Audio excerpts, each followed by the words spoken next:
Hello and welcome to lesson 3 of the Mastering LinkedIn for Professional and Business Growth home program. This is all about this particular lesson is going to focus on LinkedIn's algorithm, understanding LinkedIn's algorithm so that you can have the your posts, your information visible in the people's eye, right? What are the things that we can be doing to be seen and heard on LinkedIn?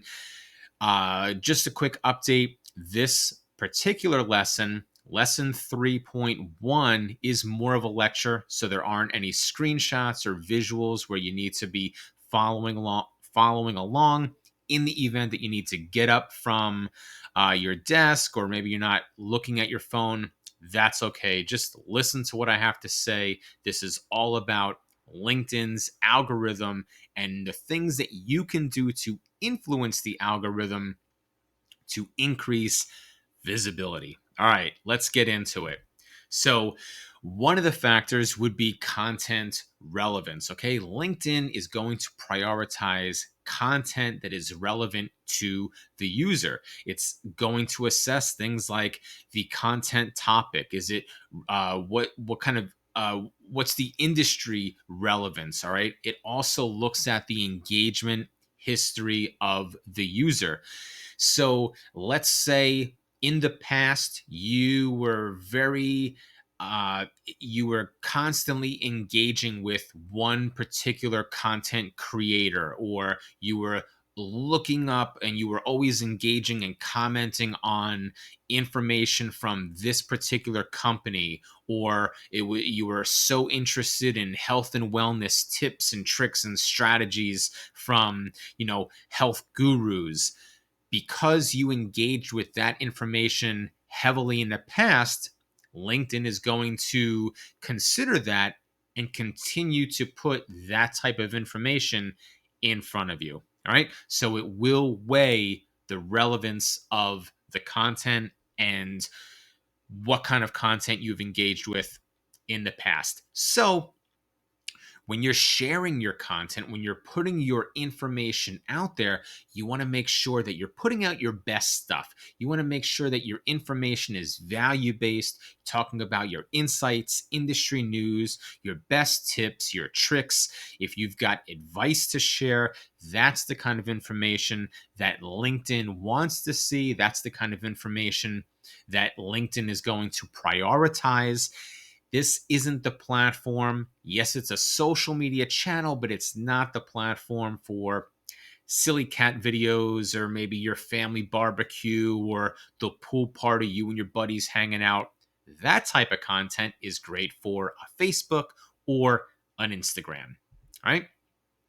Something else that LinkedIn is going to consider, another factor would be connection strength. You've probably seen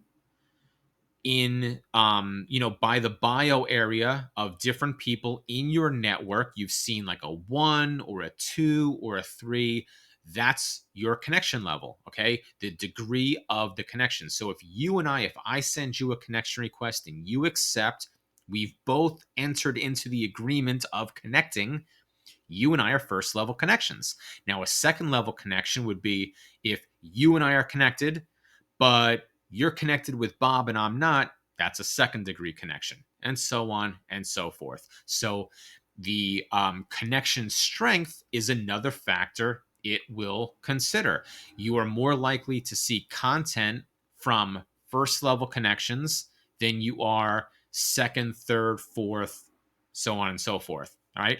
Other things that might consider would be the company you work for. Maybe you're not directly connected to your colleague, but because you both work for the same company at the same time, you might start to see that person's content on LinkedIn. Okay. So those are some other things the platform considers, the algorithm considers. Obviously, it's going to consider engagement metrics, likes, comments, shares, reposts, a piece of content, an article, a video, whatever, that has lots of engagement, hearts, likes, wow faces, comments, people engaging in conversation back and forth, LinkedIn's going to look at that piece of content and say, "Oh, wow. This is on fire. We're going to make sure that we're going to push this out to even more people." On the other hand, if no one's commenting in the first couple minutes or first couple hours, chances are that piece of content will get pushed down. LinkedIn looks at that and says, this probably isn't a hot topic, a hot conversation piece. We're not going to show it to a lot of people. So, to increase engagement, you might want to ask questions or add a call to action at the end of the post. That could help increase engagement and increase visibility. Right. Some other things LinkedIn considers, the algorithm considers, would be the type of content. Is the uh, piece of content, is it native to LinkedIn? Did you publish it on LinkedIn, like that article or that post, or did you upload that video to LinkedIn? Or are you sharing a link from your blog or a YouTube video that will then take people off of LinkedIn and put them on another platform? LinkedIn does not want people to leave its platform, so it will prioritize content that is native to LinkedIn, and it will uh, push down the content that directs them off the channel, moving them to a YouTube or to your personal blog. Okay. Some other factors would be consistency and frequency. Okay. Are you posting on a regular basis? Are you active on LinkedIn? Are you a valuable contributor to the online community that is LinkedIn? All right. Um, you don't have to necessarily post multiple times a day. You don't necessarily have to post every day, but develop a cadence that is right for you. It might just be 3 times a week, but if that's what works for you, then post 3 times a week and keep that cadence, keep that consistency and that frequency going out there. If that's an area that you've struggled with in the past, maybe having a content calendar so you can plan ahead will help keep you organized and make sure you're still putting out relevant content on a regular basis.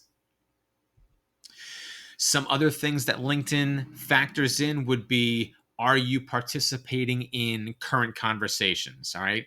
Think big events like the Olympics, the Super Bowl, the Grammys, or other cultural events or even industry events. Okay. Around the time of the Olympics, we hear not just the medal counts and who's winning, but we hear those inspirational stories of the athletes who overcame great odds to get there. If you can latch on to one of those stories and use it in a way that connects what you do, and you're tapping into that topic but keeping it relevant to your industry, that's something that LinkedIn will look at and say, hey, yeah, this is good. We're going to push this out there to more people. So look for creative ways to um, stay relevant during current conversations. Something else, and this is what we discussed in lesson 2, is make sure your profile is complete. So all the areas, work experience areas, make sure it's all filled out. Make sure you're using relevant keywords so that you can be found both on the platform, and you can also be found when people are submitting search queries on search engines like Google and Yahoo. If your profile contains rich keywords that will help discoverability, then that's going to help you out. Okay, so you want your profile to be complete. We talked about this in lesson 2. And going on that again, using relevant keywords to keep your profile and content, make sure you're appeasing the gods of the algorithm. Okay. That again is going to help improve discoverability. When it comes to content, it LinkedIn is going to look at the kind of content that is related to that individual. In other words, you can train the algorithm to, by engaging with this content and not that content, but this content and not that content, you can teach the algorithm, this is the type of content I want to see, this is the kind of content I don't want to see. I'm engaging with this, I want to see this, I don't want to see that, so I'm not engaging with it. And LinkedIn will personalize the content that it puts in front of you moving forward. Okay, so that's pretty cool. As we mentioned before, LinkedIn will prioritize content that is native to the platform. So, videos and blogs and things like that that you upload or you publish directly on the platform, as opposed to if you say, "Hey, here's an article that I wrote, but I wrote it on my blog, or I wrote it on an online website, an online news source or industry magazine like Entrepreneur, Forbes, something along those lines. Or here's a video on my YouTube channel." You're taking people away from LinkedIn platform. LinkedIn doesn't like that, so it's not going to give that piece of content the reach that you want, right? That it deserves. So when you can publish your content native to LinkedIn. And then the last factor that we're going to discuss would be it's called time decay. So it's basically like how long the piece of content has existed on the platform. So newer content is obviously prioritized. If you published a post and a couple hours go by, maybe a day or two goes by, and it's not getting a lot of engagement, LinkedIn's just going to push it down, push it down, push it down. So that's another reason to post on a regular basis, to develop some kind of consistency and frequency to your posting, so that you always have new and fresh content in the news feed. It's going to increase your discoverability, going to increase your visibility as well. So you got to play the game that the algorithm wants you to play. So this was lesson 3.1, where we take a high level look at the algorithm. In the next lesson, lesson 3.2, and there's also a couple connecting lessons, we're going to look at what you can do to design a content marketing strategy. I'll see you there. Thanks, and be excellent.